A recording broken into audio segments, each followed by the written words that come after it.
Mitra, it's very New York how we met each other.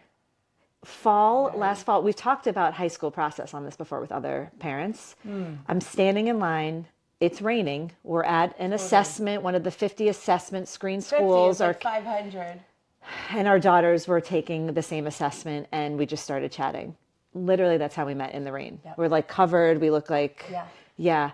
that was an insane fall for me. But this was your second time around at the high school. No, this was the hardest thing I've ever done. It was my second time around. You're absolutely right. This was the hardest. I have a PhD in New York City admissions. Oh, I thought you were going to say, and you're like, this was harder. Yeah, this is insane. This was the hardest I've ever experienced I've done kindergarten admissions, middle school admissions.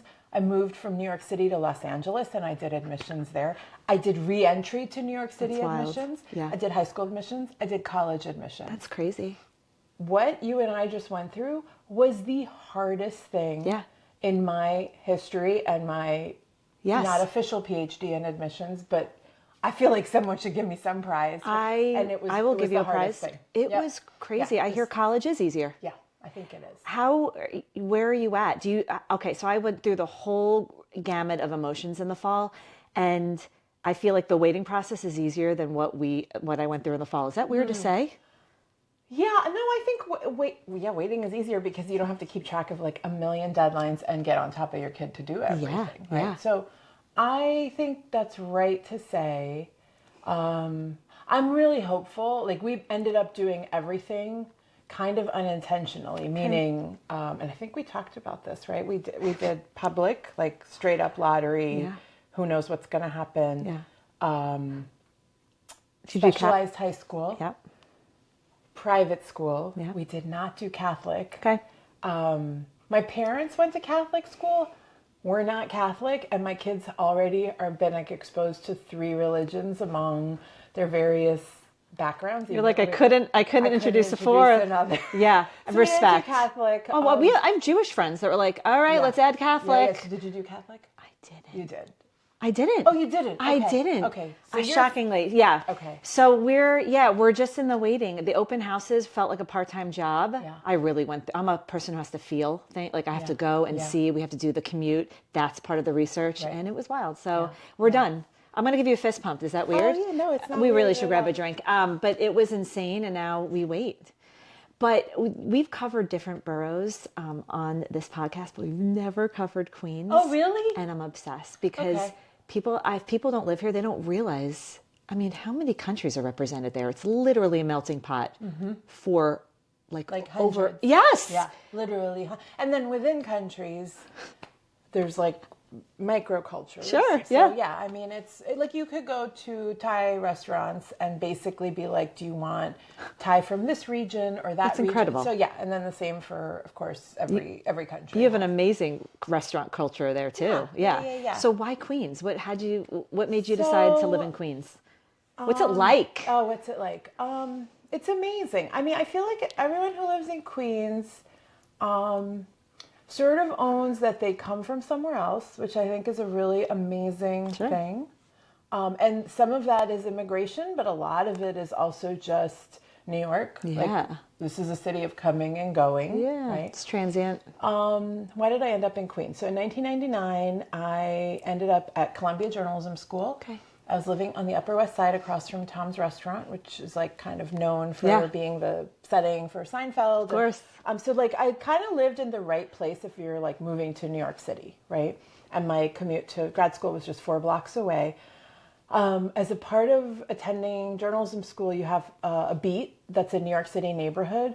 Most New Yorkers hate the journalism students that descend on their neighborhoods to interview them. Hysterical. Because you've like never been in New York and you're going to be like, oh, wow, like, hysterical. What's it like living in Queens or like whatever. You know what I mean? And locals are probably like, see you from afar and like cross the street. And Got you're it. a journalism student, so you're not exactly exuding like confidence. You're, Cute, yeah. Anyway, so they were assigning those in our class, and I knew my father had lived in Jackson Heights. I did not know like his trajectory, and I had gone shopping there a few times for Indian groceries like throughout my life. So I was like, oh, Jackson Heights, like I would do that. I'm interested in that.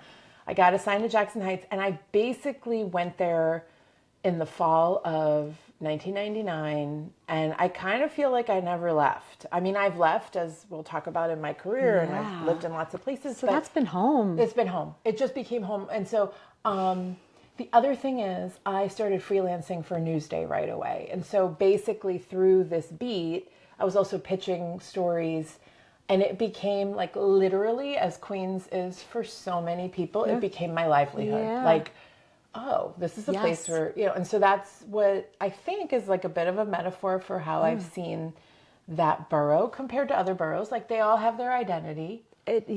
And Queens has that suburban feel. You're going home. Am I right? I don't want to speak. Well, it was found so my house. It's interesting you asked that. I do You live in just a said house and I scene. said house, Yes. which is like part flex, but part why you live in Queens. Right? Yeah, it's a flex. It's good. You get the best of both I worlds. have the best of both worlds, but Queens was founded. So for me, who like rejected, my parents raised us like all over the place. I was raised partly in, I was born in New York and Brooklyn.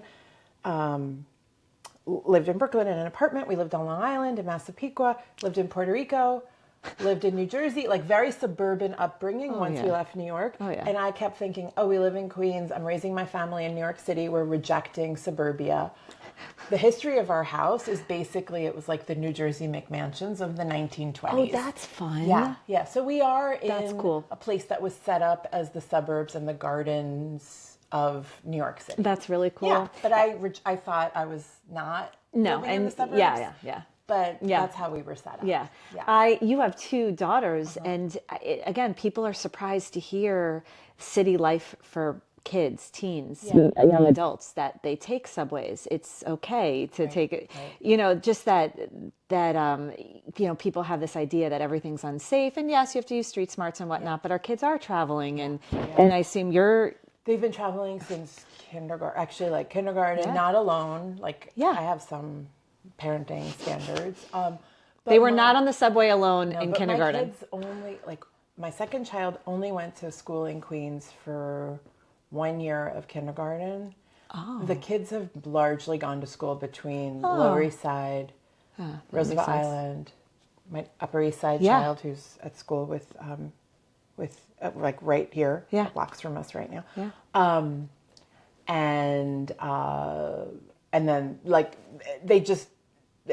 we've had our kids commute for better or worse. And so you're used to it. The morning commute, and coming home, because of the subways and all of that. and they're independent. Yeah, I think they are. I mean, they are compared to other kids from other areas of the country. They are, except that like other kids like get in the car and drive off somewhere, and like you're talking about older kids. Older kids, yeah. Like my older daughter has her license, but like she's I'm kind of like impressed. hesitant. Well, I'm impressed she got the license. I'm impressed. I'm Agreed. hearing a lot of Agreed. talk of how kids don't even want it with I know, Ubers. I know.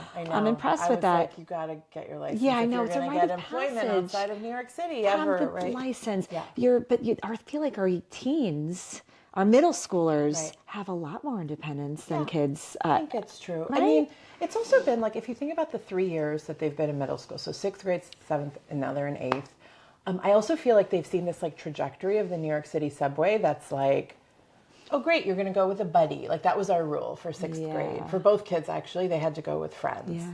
Then 7th grade, it was like, okay, commute in with a friend. You can come home alone, but not in the dark. Right. And then 8th grade, it's like, okay, like what's convenient, right? Yes. Because they're about to go into high school and that's a whole nother world. Yeah.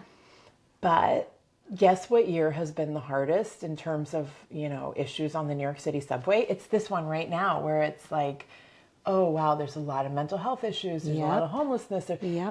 We're in a new moment on like some of this is misinformation. So I share this knowing we don't know what's true. But like right before coming, I got a text saying, there's ICE agents outside Roosevelt Avenue. Like, I think it's misinformation, but the thing is we don't know. So we're in this moment of like lots of forces around us that, of course, like where does every issue in New York City meet? The subway. Like, so I think I don't know if you feel this way because if your kids are riding the subway, but I feel like it's kind of become this like talking point on safety, how you show up for people, who you find if you're in trouble. Yes. And with the older one, thank God I've been through this before, as you pointed out. Veteran? Like a little bit. So thank God I've been through, I never thought I'd say this, like stalking situations, a subway misdirected wrong. It's not stopping anywhere. What do I do? Like, there's just so much of that you kind of preempt. Yes.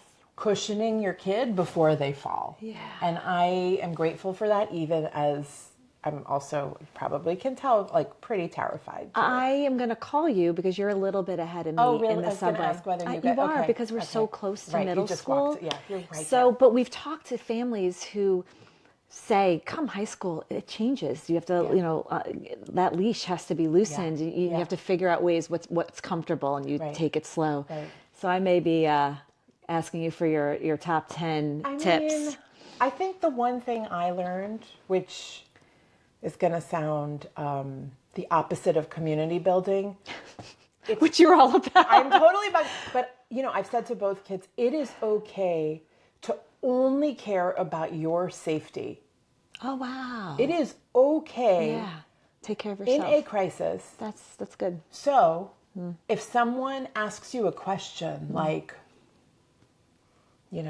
are you from X country? And you're worried that they're going to kill you because you're from X country. It's okay for you to say no, right? Yes. It's okay for you to run. Yes. It's okay for you do whatever you got to do to save yourself. And I like that.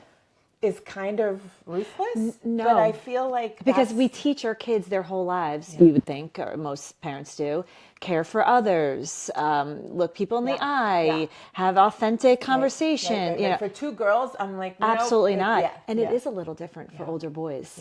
I've talked to parents of sons, and they're out with their son at night, sitting closer to them because they feel a protection thing. That's not for women and girls. That's not how we feel. And ironically, that's the same safety training that people in like volatile situations or political situations are told. Like, it's okay to get yourself safe and then kind of figure out what your plan is. So, it's a good tip before high school. Yeah. Thank you. Yeah. You brought up living on Long Island. Growing up in Brooklyn, Puerto Rico, which that stood out a little. New Jersey, to immigrant Indian parents. Yeah.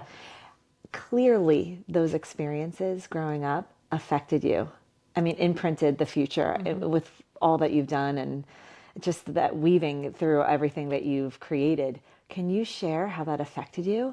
Sure. So we're from, just a light question. Yeah. No, I know. I'm like, it's my whole life. I know. That's okay. So we're from a region called Assam. It's in the Northeast. Nobody knows where it is, even Indians. So that's like kind of weird, right? Because it'd be like being from like Kentucky or something in the United States. When like everyone around you is from New York, and then you're like, oh, and I'm from this place. And it kind of, it's like, oh, someone's from that place, right? So that's our region. It's beautiful. It's been the kind of backdrop of a militancy for decades of its existence. And I share that because that being from an immigrant background, but from a place that is kind of conflicted in its own identity, is a big part of how I was raised, and probably why it surfaces. But also I feel, and you mentioned this, I was partly raised in Puerto Rico, so I also feel like I'm really a part of the world, right? Sure.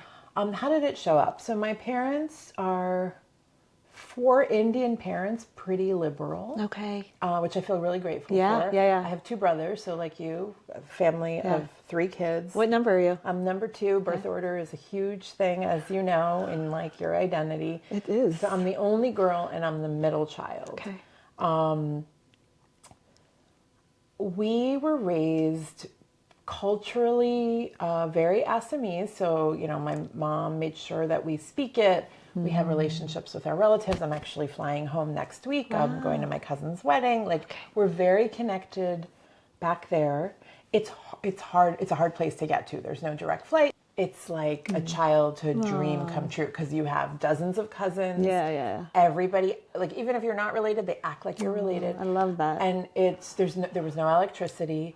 So you would be playing cards or games or just like running around all day. So again, like childhood dream come true. Definitely looking at it through the lens of nostalgia. Yeah. Right? Because if you're a woman and there's no electricity, you feel a certain way about it. After a certain point, you're like, I cannot raise my family like this. But like for us, it was this,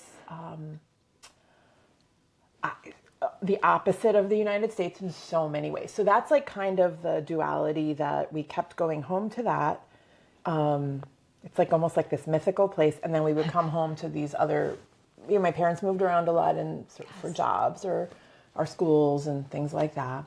Puerto Rico, I think, was a big part of my conversion, if you will, to both journalism and also, Wow.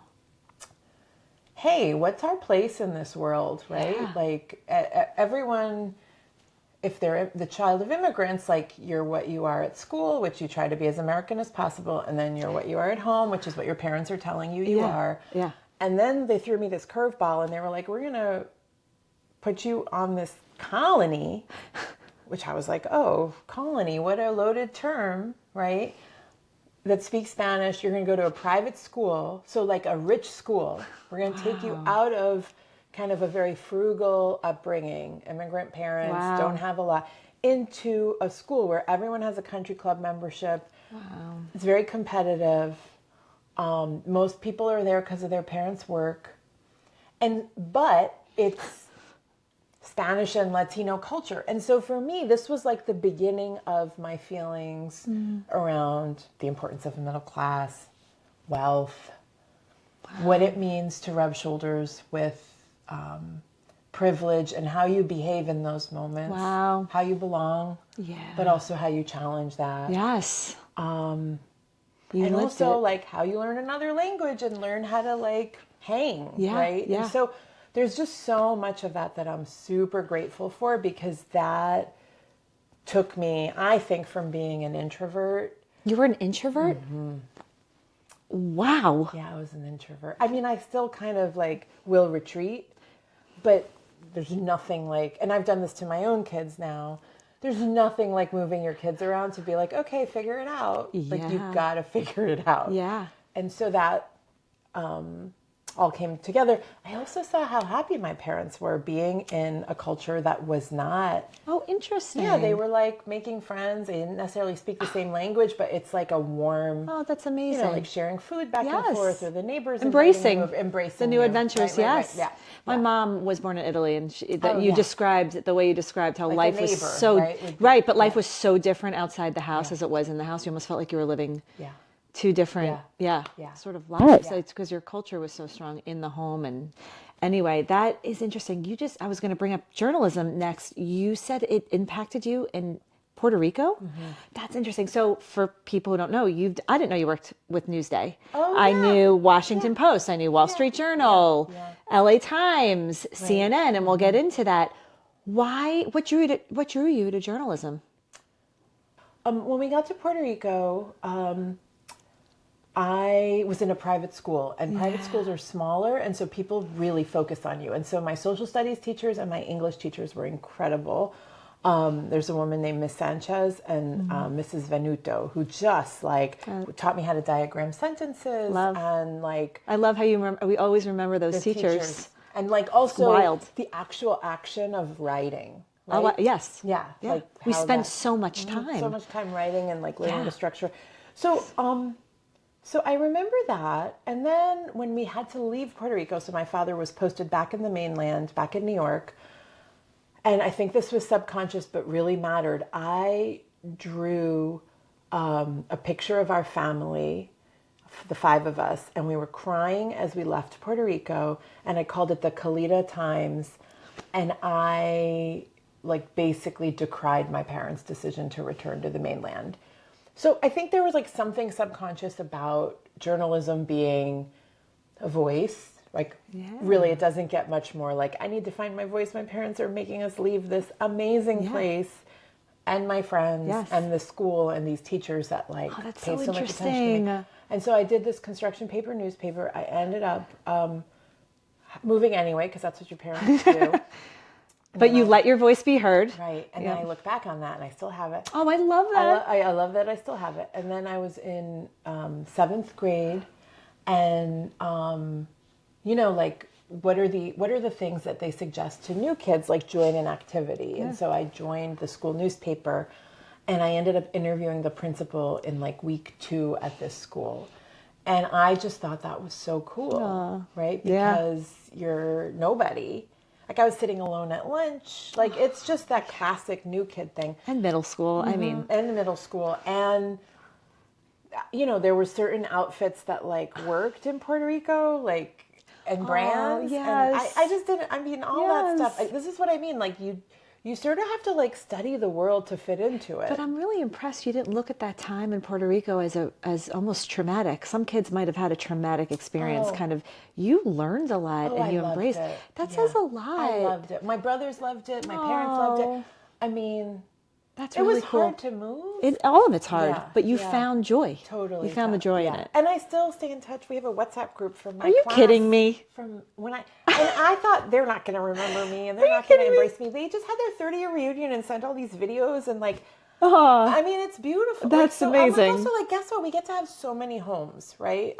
I mean, you're that's- so positive. I love that. no. Isn't it funny how you look back and you're like, I joined the newspaper, and it like sort of set the scene. You had no idea at the time Yeah. for what you were gonna. I don't know. Do we fall into it or do we create it? Well, that's what also I tell my kids. I'm like, the thing is, people say we put pressure on our kids, and I get it. I know we're trying to do like, just let them be. But I'm like, you just don't know what moment will connect. You don't know. And determine the rest of your life. So what do you say? Try it all. What is your? I what say is? try it all, but I'm Yeah. also like, and you better be good at a lot of it. And if you try it, I you mean, stay until it ends. Until the. or like figure out if you really are not gonna make it somehow. I mean, I don't know. Listen, I always tell stories of really powerful women that I've heard normalizing failure. Like, what'd you fail at? Let it be normalized, because that's where you try, you fail, and that really shows the entrepreneurial side of people. Let's normalize that feeling of failing and then pick ourselves back then up you and learn figure. from it. Right, because so many people don't try. Yeah. Because they're Yeah. afraid. You journalism. Did you start in New York City? No, oh gosh, no. So my first internship was at the Patriot Ledger in Quincy, Massachusetts, which is right outside Boston. I lived in a frat house at MIT for $200 a month. There were curtains around the beds, which is kind of disgusting. Gross. But that's where I lived, and Amazing. I worked in Quincy covering business. My second internship was with the Baltimore Sun. Love. Loved it. It was the summer of the TWA Flight 800 crash, which I covered. And like somehow the mechanic on my car was on the plane. Oh my gosh. It just was like a bizarre, like the intern had these connections to this story. It was like, so then I also, like the editor-in-chief sent me this nice note and like all this stuff happened. And then my last internship was at the Wall Street Journal in New York. So that you had kind of some- started. you then- had great but like I internships. had that trajectory. Listen, right? I worked in PR, so I knew all the top 100 newspapers in the country at the time. Yeah. You were working for great Yeah. I started in local, and then you Yeah. just. But that was the trajectory, which is totally different from the trajectory now. Oh, so we'll get into that. I don't think know. so. I don't know. Yeah, it used Yeah. to be like you do this, then you do this, and then you do this. Yes, that's and it's not sort like of- that now. I don't think so. I think that's the formula though that I came of age under. I feel like that's a great formula. It was good for your late teens, early 20s. Yes. Sure. Yeah. Where was your mate? Where were you after all those internships? Where did you end I up? was at the Associated Press for a year after Wow, college. what a great. It was a good job. I just realized what I didn't want to do. So I was like basically writing wire copy. Yeah. I learned a ton. I learned how to be fast. I learned how to be accurate. So reputable. I mean, it was a great place to learn. It was a good place to learn. I just was like, oh, this is a formula. And this is where the introvert thing, I think, comes in, which was like, oh, but if you don't have your own story ideas, like they're just going to assign you your whole day. And I was terrified of speaking up and saying, this is what I want to work on, or, you know, it was like, that's what I mean about the formula, is that like, I kind of did what I had to do. I loved it, but I pretty much operated under these rules. And then I went to Columbia Graduate School of Journalism. Amazing. And there's a Professor Carol Agus who was at Newsday. She retired from Newsday. Okay. I mean, she'd probably be, I think it's okay to say she'd be canceled in modern, because she would like smoke in the classroom. Listen, I look back too. Yeah. All my bosses She was really would have been blunt and- fired. It just was, a little abusive in so many aspects. Right. The one good thing she did, when I said, listen, I'm really afraid to articulate story ideas, she was like, what? That's the only thing you have to do as a journalist. Wow. So she was like, let's go. Awesome. And we went out for an hour just around campus, and we just talked to people, and I saw how she interacted with people. She's like, you're going to do whatever you do. You're not me. And I was like, I'm really not you. Because she's so aggressive. Yeah. But there was something about somebody saying, just watch me. That's awesome. And then I got over it. Yeah. And then she was like, get over it. Get over it. I might say no. I don't equate that with No, there were other things. Okay, no, not her. I'm saying I don't equate with you not that. I feel like everyone in their early 20s, a lot of people are a little timid. You're like getting the lay of the land. You know your place. You're learning. Yeah. You kind of grow. I saw so many. I mean, I think this is just like being in your early 20s. You always see so many people, and you're like, that person is so confident and so together, and gets whatever they want. Yes. How do they do that? Yes. So that might just be me. I think I got over it, but clearly not. You clearly did. I don't know. I feel like if you do enough scary things, that's true. You fight through the fear, right? We tell our kids it's not about being afraid; it's fighting through it, right? Yeah. I have to think that journalism was pretty cutthroat and crazy when you got Totally. So how did you deal with all that in the beginning days? How did you get your voice heard in the early days? Then I got to Newsday, and I did an internship at Newsday, which I had feelings about, because I was like, I can't believe after all that, I had a job, I got to Columbia, I freelanced for these people for a year, and the best they could give me is a summer internship. And I basically said, I'm going to work the summer internship so that if they don't hire me at the end of the summer, they're going to feel like the biggest idiots. Yeah. And so this is like what I tell young people, and this is probably where I'd be canceled. Okay, what? I'm like, it's not 40 hours, it's like 60, maybe 80. Like if somebody needed to meet with me on the weekend, I'd go on the weekend. Like if I'm following someone for a feature story, like I'm really following them, right? Mm-hmm. None of that shows up in the paper, but it shows up in your kind of understanding of the story, mastery of the subject, but also like how hard you're willing to work. Yes. So I would file my story, but usually I had a few friends, and I would say, could you read the lead on this story? Could you tell me if this works? And I had these two guys, and like, I know that we'll probably get to diversity in a moment, and like, I'm probably considered like Miss Diversity, but these two white guys like did so much for my copy, that. Pete Bigelow, who now is an AI writer in Detroit. Wow. And Jeff Goldfarb, who works at Reuters. And like, I could call them at 3 a.m. and be like, read the lead on this story. I'm going to submit it to my editor at 9 a.m. or what. And like, they would make it better. So, and I would help them too. Mm-hmm. So we had like systems where you work your ass off, but there's also like a peer group that you could turn to. Yeah. And I think that's when you say like, when did it kind of turn? I think that was the summer where I was just like, I'm going to get this. Wow. And then I got a job covering business in New York City, and I was based in Queens, which I loved, instead of Long Island, which is really nice because my editors were on Long Island. But I worked in New York City. Yeah, it was great. I could live in Jackson Heights. And during the 3.5 years I was there, of course, was 9/11. So there's this big story that you just, it's everything. It's everything. It affected everybody, but there was something, in your backyard that really just did something. Definitely. And like transformed my career, transformed journalism, transformed this country, the city, the world. I mean, so to me, that was like... You said, you jokingly that you'd be canceled. I'm sorry. And maybe I so can relate to that 60, 80 hours, do whatever you can.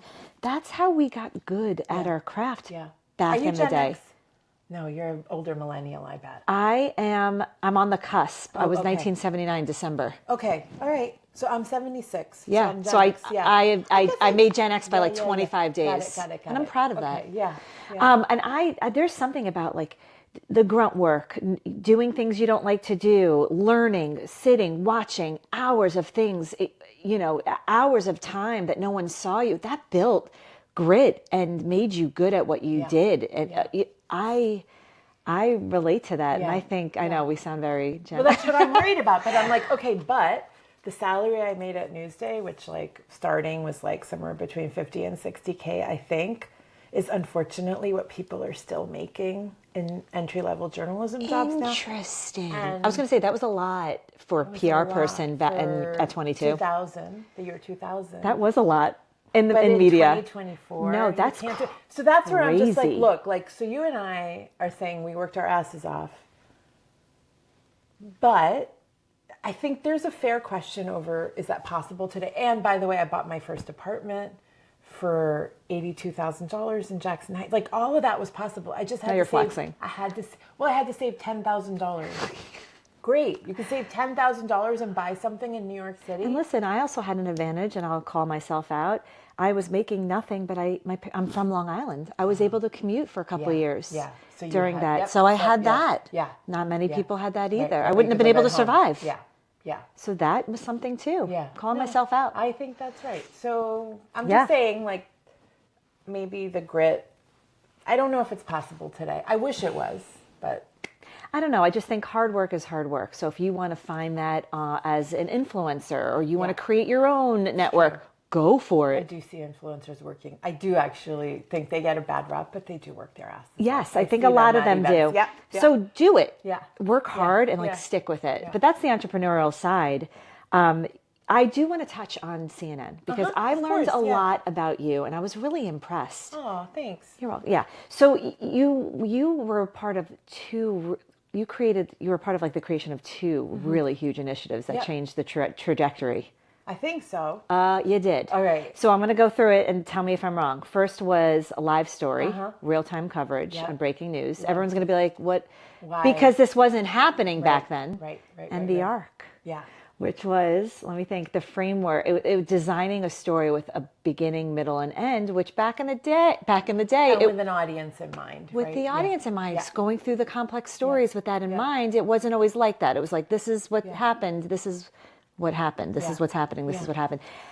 Where did these initiatives come from? Yeah, it's a really good question. We have you to blame No. for 24-hour It's so- coverage and well, our obsession I mean, with news today. Obviously, CNN was already doing 24-hour coverage before I got there. I think one thing that happens so I was brought in on the digital side. You're the senior vice president of digital. Like programming, Yes. breaking news, opinion. A bunch of things. Huge role. So Huge. here's what happens. I think a lot of digital people go into a legacy outlet and they're told to make it digital, right? Okay. Like, which usually means get stuff on the website. Yes. Which was a huge feat. It's fine. It's great. In And the like, 2000s, it's a huge website. I mean, it still is like the world's But largest we were news going from website. nothing to now Yeah. fill it with all the things. Well, the other thing is, though, I was like, well, CNN, like the medium of the internet relies on what? Iterative journalism, meaning tell people what you know. To your point, there's like stages of a story. But also, what do we not know, right? And intimacy with your audience, which like cable television in some ways is the epitome of that because they know they're in your living room. Yeah. So when I learned how to write broadcast, which was at the Associated Press, it was like take your sentences from print and chop them up. Yeah. Make them super accessible, Yes. use language people know. Again, shorter sentences, active verbs. And I was like, the irony of going into a broadcast outlet and trying to make it more digital when actually the broadcast outlet is very digital. Yeah. We just need to rethink some of this was kind of my premise. Yes, right? yeah. And I think that worked in terms of getting a lot of friends on the TV side to not feel like they got to be something else. Let's like align with the mission of the place. Let's not try to change Yes. it. What do we do really well? We do breaking news really well. Yeah. So can we take what we just said, like an iterative, this is what we know, this is what we don't know, and kind of think about the way we're consuming stories, partly through social media once upon a time, as almost like I called it atomized content, which sounds very academic, but it was like distilling it into parts Yeah. as opposed to writing a inverted pyramid style 750 word news story where Right. like maybe someone will make it 3/4 of the way through if you're really lucky. Right. Right. And forget that today. And forget that now. Right? Oh my gosh. So these building blocks, like they had a live blog. I didn't really invent anything new. It was just the framework of marrying technology approach. Also, like what is most progress in a news organization is getting people aligned, right? It's kind of saying, and so I think one of the most important things I learned at CNN was previously, like when I had been in news organizations, I think I started with like the loud people and the change agents. And CNN and broadcast news is so dependent on a layer of doers, and it's, I don't want to say it's like a bureaucracy, but it's like a layer of, and broadcast folks will know exactly what I mean. It's like where the work happens. What we see is the anchor. You see people telling you what they know and what they don't know. Underpinning that Yes. are dozens of people who verified information, who made that phone call where you're like, yes, I confirmed that. Yeah. And so what I was so happy about is that this digital like product was able to expose you to that underpinning. And that became really valuable, right? Because that is the value of a CNN, like compared to, what you're seeing on social media. Like this was vetted, right? This is really valuable. Somebody took the time to make a phone call, and before CNN's going to attach its name to it, there's going to be journalism that's committed. And I just like, not to dwell on how revolutionary that is, because it's the essence of what we do, but again, on the internet, that's actually pretty revolutionary. It is. Yeah. I'm glad you said that. I don't want you to be so humble. And I'm glad you just explained. I had the privilege of seeing it because I worked in PR, so I was there, not the breaking news that you were working on, but in other capacities. It's wild, it's fast paced, it's hard, it's pressure driven. I knew we had won when you could change what was on television by the power of what the internet had. So what a crazy switch. It was wonderful. So that was like a good example. Yeah. Well, I was going to say, how did this change the landscape of media? So metrics. It was like a lot of using metrics. The audience engagement. Right. So I remember one day there was a hostage situation in Philadelphia, and we went live on the product live story. And TV is still covering whatever they're covering, but then suddenly there's like more than 100,000 people parked on the website to see what the heck is happening. And Jeff Zucker, who then was the president of CNN, was like, it's 100,000 people. And I was like, yep. He's like, we're going live. And so that informs what's going to be on television. And who's going to argue with that, right? Yeah. Now, for me, there was like a little bit of a subversive element, which was I was also trying to diversify our news agenda beyond Donald Trump. Right. So when you were there? When I was there, the 5 years I was there. Was that part of your role, or was that a passion of yours? Well, both. I think that the country was like, how are we going to get Trump voters to tune into something besides Fox News? Wow. Right? Because that's a both economic crisis in media, but also it's a eyeballs crisis. Like we have a problem if they're not turning to us. Because oh my gosh! Of the vetted information that what a massive undertaking for you. Well, that was like when I say subversive, I say that I don't mean it in a like a revolutionary way or like, oh, this is the resistance. I literally just mean we have a crisis if there's a hurricane and people can't agree that there's a hurricane. Right? Yeah. And so, like being able to show either there is a hurricane or there's a hurricane coming and hundreds of thousands of people are interested in this enables us to find relevance with new audiences, but also change what I think at the time a lot of people were thinking of CNN as like Trump TV, right? Because that's the administration that we were under. And, we're sort of back in it now where he says something and everybody jumps. Mm-hmm. And again, all of us who worked at CNN are driven by the purpose of journalism to inform, to educate. We really hold pretty sacred, like we're there for people who aren't at the press conference, that we're the eyes and ears of people who can't be there. Yep. Yet, I do think that for the time I was there was this question mark of how do we get more of America to turn to us? Sure. And for me, I was always like, the obvious question or the obvious answer is not to cover Trump all the time, right? Meaning, how do you get Trump voters to turn to you? It's not necessarily to cover Donald Trump, but maybe it's hurricane, a hostage situation in Philadelphia. To inform of all news, of there's life. so much news, right? Yes. And so I really, Wow. I was very, very proud that while we also had a daily political live story, we also were able to diversify the coverage of the internet and what people might think about CNN for. Does that make sense? Yes, it makes complete sense. Yeah. That was really hard, especially during that time. I feel like journalism in general got, spotlight. All outlets got such a spotlight on them. And regarding media consumption, was it wild? Did it just? You said 100,000 people at the time were listening to the story, watching the story, and then you went live. Did the media consumption change completely when you married those ideas together? I think it does, because anything that is so. There was a moment, and it'd be interesting to see what it's like now, because I no longer work in mass mainstream media, right? So I don't have the benefit of the comparison of these numbers. But there was a moment where between Facebook traffic, Google's algorithms, SEO, the power of television, meaning, for more updates, go to CNN.com, or, kind of the constant teasing back and forth. And the nature of some things happening, and this gets to the arc of the story, like of people tuning in and keeping abreast of information and being glued to what happens next and what happens next. Right. We are in a different moment now. Some of it is because of people opting out of consumption. However, a lot of it is algorithmically manipulated so that people are opting out of consumption. Interesting. Right? Yeah. So Facebook is a good example just because I know it pretty well. Yeah.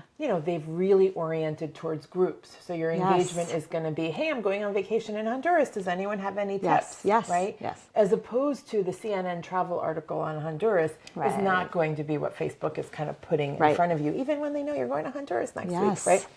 And so those are decisions that have been made that, for better or worse, those social platforms consume an outsized portion of the time and attention we have on the internet, right? They displaced what some of us remember of, going to different websites, or someone sends me a link, or, just kind of more,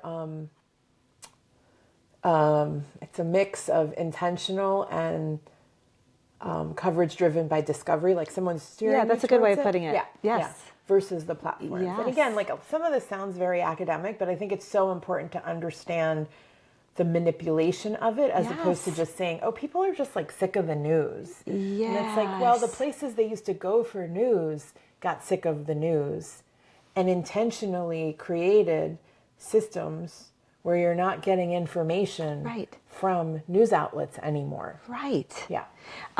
We grew up with news was given to us once, twice a day. It was a set time. Yeah. There was no opinion. It was dry. To what it is today, what lessons have you learned throughout all of this? Wow. I've learned so many lessons about, like the audience piece, which you referenced with the arc of the story. I think people, I learned that at the LA Times, like coverage of the Oscars, for example, when we had the story saying like the Oscars are coming, or there's live coverage of the Oscars, our audience was peak. And then we would tell you who won, and our audience drops. Right. And most news outlets strive to tell you what happened and who won. That's where they focus all their energy and attention. Right. And so in my head, I was like, this is so weird, because we're focusing our resources in the places that people seem to care the least. Yeah. Right? So good. Yeah. How do we flip that? Yes. And I think for me now, I'm applying that to local news and community news and saying, how do I, to sort of like bring this home literally, like during COVID, when I'm at CNN, I'm covering evictions. At Epicenter, I'm trying to keep you in your house. Yeah. I'm trying to cover the front end of the story where you're telling me you care. Yes. And we know this from analytics. We know this from audience engagement. But still, news outlets are focused on the place of action. Yes. Right? Yes. Yeah. Which tends to be traumatic, irreversible. Yeah. definitely action oriented, but not an action you can take or nothing preventative, right? So it's like, you know, if you're looking at medicine, you'd be like, oh, of course you should focus on like the stuff you could do something about. And so for me, it's really been like this moral awakening Wow. of how do I convert my own attention and resources and energies to, you know, this earlier part of the equation in people's lives. I think there's also, you know, we talk a lot, I'm sure you do this in PR, of like meeting people where they are, but tweaking our formats. So like I'll stand up in church and be like, this is the latest on the COVID vaccine. This is where you can get your boosters. You know, by the way, like if you have other questions, like I might be able to help your kid like navigate school admissions or Yes, you can. I see that as a journalistic action. Yes, it because is. you're imparting information in a Yes. place where people Yeah. feel comfortable, they trust church, they're gathered. It's a critical mass of people. And I think for us who often talk about like meeting people where they are, it's not just going to Instagram and short form video, and it's not just a digital strategy. Like there Yes. actually has to be an intention of reaching people and embracing, like, I always say, like, you got to embrace also small change as opposed to Yes. that scale of like Yes. 100,000 people on our article. Well, that's why your background was so interesting to me, because you did some really amazing things mainstream, and then you co-founded URL Media. I learned a lot about that. Oh, By the way, URL, uplift, respect, Yeah. love that. Oh, thanks. I did. So Positive. That was the other thing. At which CNN. you are. Well, Oh, people were like, always like, oh, it's not brand safe. I'm sure you heard this all the time. It's not brand safe. And like, nobody wants to be with political news. And I was like, this is an economic crisis. But then I was also like, well, maybe the problem is also that we need news that's going to uplift, respect, and love people. So, well, I love that. So for people who don't know, it's tell me if I'm wrong, a network of Black and brown serving. Yes, news outlets that that share content and revenue. So explain that collaboration Yeah. for people who. So we have 36 partners. Epicenter is one of them. So my outlet benefits immensely from being a part of something bigger. But it's like the Haitian Times. My co-founder is from WURD, which is a Black radio station in Philadelphia. We were founded in the height of the racial justice protests, the presidential election, and the pandemic of 2020. Oh my so gosh. it comes out of this moment. Yeah. I would say we're in a crisis yet again, 5 years later, right? That many of the factors that propelled us into being still exist. I do feel like in between we have proof of concept of, you know, the ability for small outlets to access advertisers like a Nike or an incredible. NHL. Or, Yes. you know, that's like been amazing. Yes. Right? So I love that from a revenue, economics, like bolstering the business model of digital media, I really feel like it is a revolutionary product. It is. I also think from a sharing content perspective, there's a lot that when you're small, you wish you had access to. So right now we're trying to see, is there some collective approach that we can get off of our Latino partners or folks who are serving immigrant audiences as they're navigating this new reality. And a lot of it is just like to the vetted information piece of journalism. You know, is this true? Is this happening?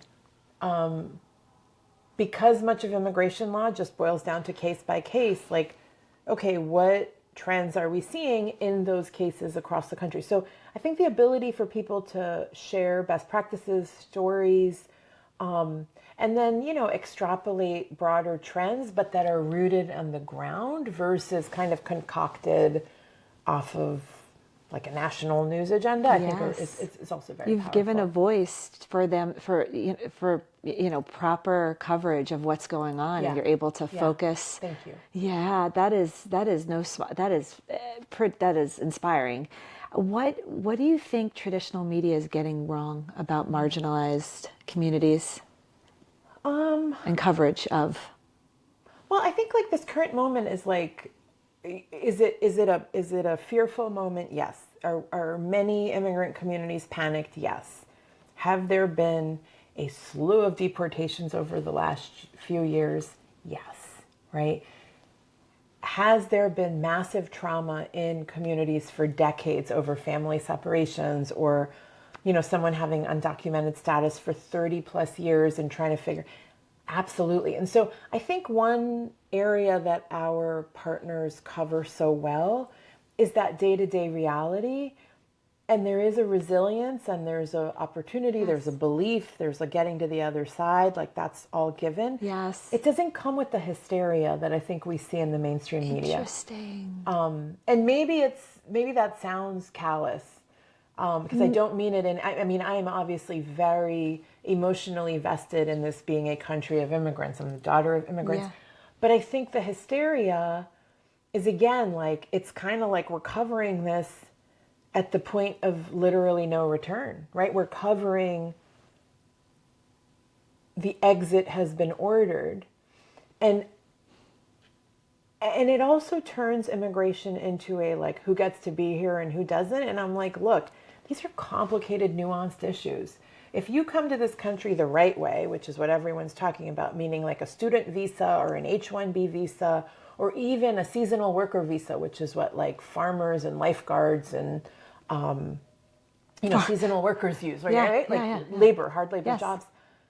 When you do your interview, you have to say, I plan to return home. That's the nature of a non-immigrant visa, meaning the right to work in the U.S., the right way to come here, to study here. We basically have policies where you have to promise, I'm not going to stay, I'm just doing this program and I'm going home. Sure. And everyone knows that's not true.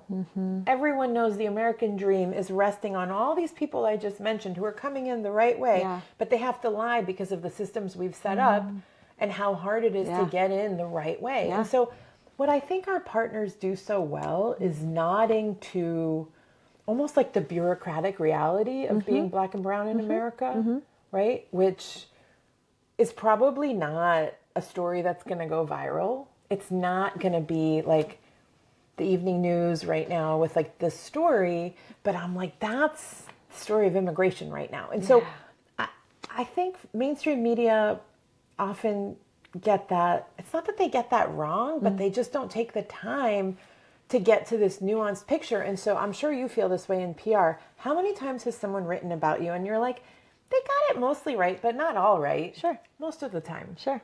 Right? Because we don't take the time to do that. Yeah. It's complicated. We Yes. sort of shorthand into this, and then we're out of there. You're giving the human snapshot of what's really going on, which is, like you said, very nuanced and mixed. And sometimes mainstream media gets the story, that big traumatic moment. You're like giving the whole picture of what's going on. And I don't question the commitment of me. I mean, I was in mainstream media my whole career. I swear I share that same sense of purpose. It's just that the formula for how we do things is a formula. Yeah. Right? Do you find it, it seems like you don't, but do you find it hard, or do you make it a passion of yours? It seems like you might. Finding the balance of sharing the marginalized struggles and then also the beauty and the resilience of these people and the empowerment, because and the encouragement, that's also their story. That's such a good question. So for Epicenter, we've managed that in a few ways. Like every week we have an artist of the week. And I love that we feature like beautiful artwork, you know, mostly from artists of color, but all New Yorkers. I mean, how can you cover New York and not have it be majority people of color? But there's lots of artists that get in there. And I feel like they're showing us the reaction to this moment, right? What it means to live in the city. And there's climate art, and there's identity-driven works. There's, I mean, poetry. Like, I just love that our news agenda has something beautiful I can count on. Yeah. So I think we try to showcase that. I think arts and culture, like one of the sad pieces of journalism shrinking, mainstream media shrinking, is that like arts and culture is something I'm so passionate about in my own life, like my personal life. My husband's an artist, but also like, again, like we live in New York City. We're so lucky to have access to all we have access to. From a news agenda perspective, I just don't feel like we see that anymore. And so for the arts, you know, we're in a crisis of like, where is this going to run?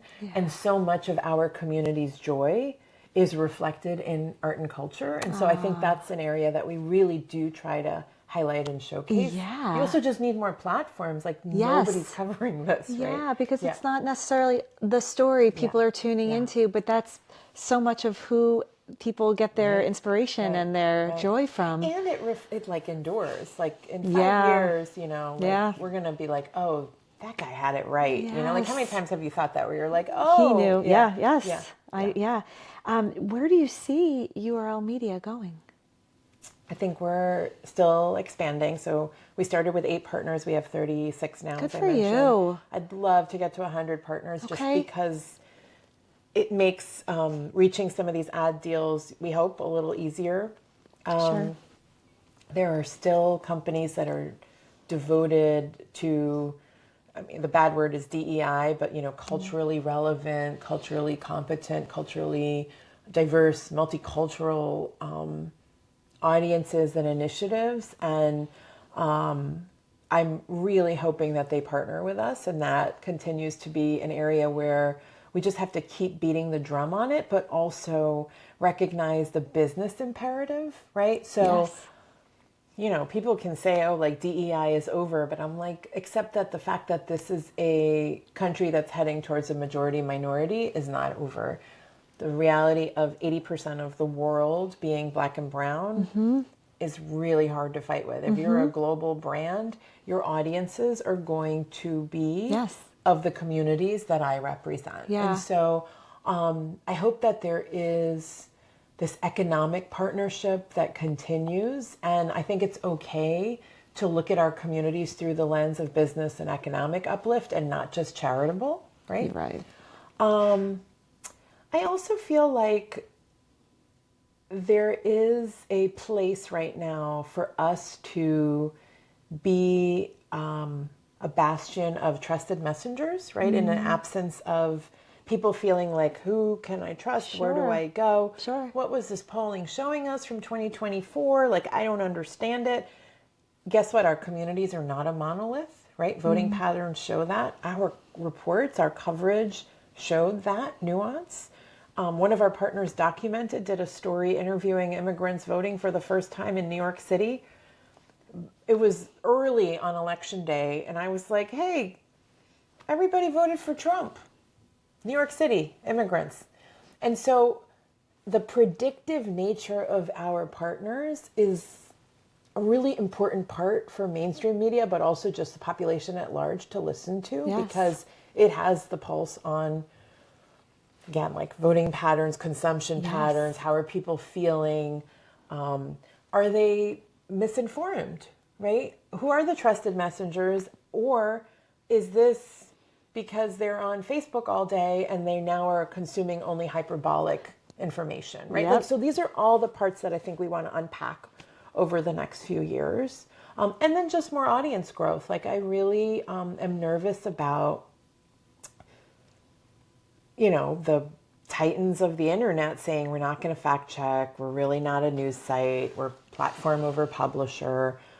For outlets like us, it starts to pose a outsized responsibility to our communities who are in such need right now, right? Because they're like, well, then how do we vote? Or wait, there was a tax credit if you have a certain type of like energy efficiency in your home. Like, how do I take advantage of that? Like, this like type of information dissemination to me feels in crisis, but also the opportunity for a URL media right now. Do you feel the weight of representing?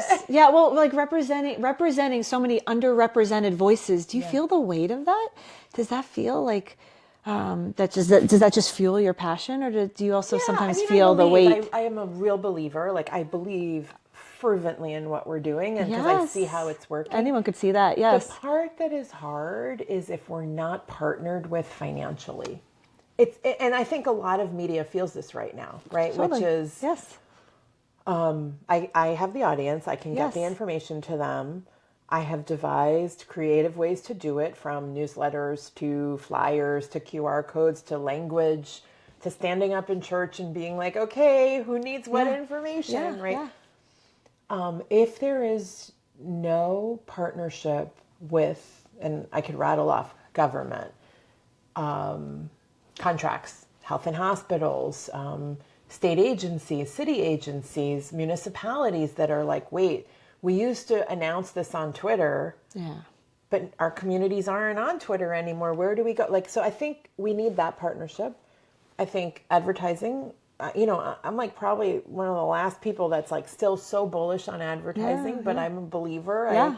I still click on ads, but I also, from a brand awareness perspective, like I see it in my feeds. I think that for our communities that are consuming outsized on certain platforms, like that makes sense for me. For brands like that have said they're still supporting diversity initiatives like Costco and Delta and a number of Fortune 100, 500 companies. Yeah. And then there's the role of philanthropy, which thankfully over the last few years has rallied and said local news is in crisis. Yeah. Let's support this. And so philanthropy, I think, will continue to play this role. Right. I think philanthropy, played a big role during COVID when they were like, oh my gosh, let's just get the money to folks as fast as possible who are doing the right thing right now, and nonprofits were a big part of their strategy. And you were a big part of that, getting information through Epicenter to the people that need it, with immigration, unemployment. The Ford Foundation was like transformational for Epicenter. They were like, oh my gosh, the pandemic is in Queens. Amazing. You're in the epicenter of the epicenter. Here you go. And that, No, but you thought of that in your backyard. You got to have people that are like, we see this, keep going, right? And and that's where I'm like, philanthropy represents that possibility where, like that phone call from the Ford Foundation, like I will never forget. I was like, oh my gosh. They say this is working and they want to help. That's incredible. Right? And so that's I think a moment. We need more of those types of phone calls. What would you say to the woman who wants to get into a leadership role in media right now? I'm saying New York City because this is a New York City-centric podcast. What would you say to her? Learn revenue. I thought you were going to say run. No, learn revenue. I mean, a little bit of run, but then I think you got to learn revenue. You got to learn audience acquisition, like ruthless audience acquisition on the internet right now. Some of it's pay for play. A lot of it is just kind of the reality of it, demographic targeting and manipulate. Again, like they're manipulating, you learn to manipulate, right? And so I think that whenever I say this, people are like, "That's not the answer I expected," and I was I expect it. You've got to learn the business, and then, gosh, if you've got that fight, figure out a way to use it, and to fuel whatever passion, which is what you've done. I also think just like finding one thing, which I just offer on this podcast, and I think you're like emblematic of this. I really believe this. I think we just have to shout about what we need. Because I like that. There is like a way guys work with each other, which is like survival. Yep. Right? A moment like this where, everyone just turned their backs on you. Like I was getting diversity dollars and now there's no more diversity dollars. Yep. What would a guy do? He'd call up his friends and be like, hey, help. I know. And so there's a proverbial us all helping each other and saying, call out the thing you need. Yes. Which I do all the time. Like, I'm like, okay, we need advertising dollars. Like if you still believe in the majority of most of our communities being someone you want to reach, that's who I need to partner with. Yes, but you also took this into your community. How can you give advice to the woman who wants like a singular, like like I want to help my community? What do you say to that? Get involved, learn. I think individuals. So it's funny to pivot. Like I would say, let's get more of you in all the communities. I think one of the areas when I just talked about sort of institutional needs, I think individual giving is going to matter a lot. So putting our values aligned with our money over the next few years is everything, right? So like, what are you buying? Who are you buying? Who are you supporting? Are you sharing about that person? That, or if you've been blessed with funds, let's start giving to where let's give it back. Let's give it back. Yeah. I think all of it. There is like kind of voting with your purse. I think the other piece though is also just like finding cohorts that, there's on the one hand, we want to be in like comfort in terms of feeling like we can talk to people and be like, this is what I need, which has to demonstrate a certain amount of vulnerability, right? So you have to be in the right group. And on the other hand, the number of times I'm in a meeting and I'm like, this is not a representative group. And like, I feel like now that's okay because DEI is over. It's no longer it's no longer like, it's not the focus of a few years ago, right? Remember when like people were so self-conscious about this? And so I guess my plea is for us to think about that in the spaces that we do have control over. Okay. Who are we bringing in, but who are we not bringing in? Okay. And how do we compensate for some of that? And then I would just say that this is going to be a marathon. And so, you know, I'm trying right now to get some emergency funds released for our publishers who are dealing with great need in Latino and immigrant communities. But I also know that I need to figure out a strategy where it's like the next crisis we're equipped and we're bolstering for. Sure. And so I think there's a little bit of management of, this is an emergency, absolutely, but I also need to make sure that I'm okay for the next emergency. And so, you know, and I'm just upfront about that because I've been through one administration, and it was really hard. And I do think a lot of people got depleted. Their answer this time is to opt out. And I don't think we have the luxury of opting out, but I do think we could pace ourselves.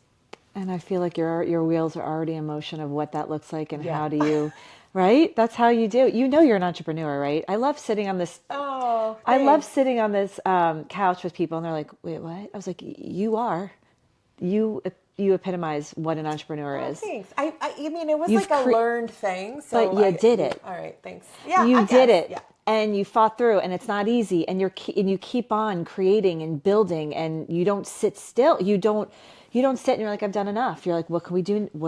Let's plan for what's ahead. How can we encourage? Let's build this. You're an entrepreneur. We need more women like you in New York City, building and encouraging and So rallying. I'd love to meet them all. I'll get them all right, together. all right. I No, know. but it's We should. incredible. I just thank you for everything that Thank you. you've This done was so here. thoughtful. Yeah, but you have two daughters who get to watch their mom just make a difference. I'll call them and remind them if I they're hope not. they feel that way. They will. They may not admit it, or they will, or they have. Or maybe I've they been already like have. punking them lately because I've been on TikTok a lot. So like I'll learn trends and then be like, "Do you?" And they'll be Amazing. Like, I know. I feel real. Like that's when I feel most accomplished. They're probably right now the most impressed with that. Give them a couple of years, and they'll be like, "Oh yeah, mom also. Yeah, she's cool. She's cool. Oh, you're the best." It's funny. I could sit with you and listen to you for hours, but I do want to be cognizant of time, and I do want to end on a lighter note that you were also a story consultant Totally cool. for season 3 of Apple TV's The Morning Show. Jennifer Aniston, Reese Witherspoon, John Hamm. How did you get that? I mean, you're amazing, but how did that come to fruition? So I wrote a column I used to write a column for Time Magazine about the workplace. Yes. And I wrote a column on Jeff Zucker and the morning show that he produced. That's wow. meaning the Full morning circle. meeting, right? Yeah. Oh, that's so fun. And so I did this column, and someone who had been in touch with the morning show, well, of course, the morning show is based on my friend Brian Stelter's book, right? So he's been involved all along. Yeah. And I got 2 emails. One from Brian saying they might call you because season 3, like, kind of comes close to your heart. Because, of course, they elevated a woman of color, and there was, like, a lot of issues involving race and gender and news and, you know. So good. He's like, I think they're going to call you. And then I got another call from someone who knew someone in the writer's room and was like, I think they're going to call you. And I was like, oh, this is from 2 different ends. Fun. So they called. So fun. And this is the sad part of the story, but I share this as like an honest thing with women when you get that phone call. My mother-in-law was in hospice. Oh, gosh. I was crossing from the Queensboro Bridge to the George Washington Bridge to get to New Jersey. It was just like what we do when our mothers-in-law are in hospice. Like, and I share this because you have women who like know exactly what I'm going through when I got that phone call. Yes. And they were like, could you like over the next few weeks just like talk to our writer's room? And I was like, my mother-in-law is in hospice, but I totally want to do this, right? And they were like amazing. They were like, of course, like whatever, what's your schedule, when? And so they kind of worked with me, but the other piece was, and I hope it's okay to share this because I've never told them that I would share this. I was like, well, do I get a credit and do I get paid? Because for something like that, I think a lot of us are like, the cool factor takes over. Yes, and you're just right. like, I'll just do it because Yes. it's so cool. Yes. And I think it's because of the hospice situation, which was like, oh, I don't. I got so much going on right now. I Like, don't. oh, you think I think it's your years of learning like, how to learning how speak to up and navigate. ask. Yeah. Because a man would. So they were like, yeah, of course. So then we like figured that piece out. I had, like, and I've shared this with a lot of women privately. This is the first time I'm telling this story publicly. Good for you. Because I think we got to ask. And I for also you. think we got to normalize the ask. Yes, we do. And the credit, I mean, yes, it was nice that they paid me. I did like 4 or 5 sessions with the writer's room. Super cool, so smart, wonderful people. And I learned a lot about like the details we look for in stories, but also the level of detail to write, like scripted. I was going to say, you went from hard news to a scripted Yeah. storyline in a show. It must have been a Well, wildly I've different we experience, haven't no? talked about this, but I've written books and it's very similar. So have. narrative nonfiction Yes. is very similar to what they do. Yes, It's just true. that like I didn't look at my life that way as they were Wow. asking about like how do you vet a story and so there's a scene where they like talk about like what it means to like vet news and the role of the journalist. And I was like, so I was really happy to contribute to the diversity stuff, very proud of that. But I was Yes, also really happy to contribute to like the nuts and bolts of journalism Yes. and like how we do it. So they were really asking you for the framework of what it entails so they get it right. Right. That is so cool. Yeah, it's really cool. That's a really great experience that you get to have for life. I would love and to a credit. do it again if anyone has any shows they're working on. Yes. And Yes. I've like actually started to like think about some stuff that I've worked on where I'm like, oh, that could be scripted. And yeah. I totally agree. You are the perfect person. Aw, thanks. Especially when so many stories are centered around New York City. They need to get it right. Yeah. They need to talk to the people who have done it to get it right. And I got to tell you, the morning show really got it right. I was they were feeling good. anxious watching it. And I was like, why am I? Well, because the acting is also so good. And it's because I was like, they get it right. They know. Like get it those right. scenes where you're kind of like dodging like, oh, I just got this new role, but like, how do I behave? Or like, and then also just like the dispensable nature, but then like gosh. suddenly you're on top. And Yes. I was like, that's like the corporate politics that everybody The recognizes. hierarchy, Yeah. the running around, the angst of it all. That's it. And you've lived it. So they picked the perfect person. So if anybody has Anyone has any other scripted need, television? I mean, I have my own stuff I'm trying to work on, but it's for you. It's going to be a busy time for all of us, so we might as well all just, it sounds like Yeah. it. Oh, Mitra, thank you so much Thank for being you. here. Thank You you for are having you are so smart and inspiring, and I'm just so thankful that you sat with me and talked with me tonight. Thank you. Thank you so much.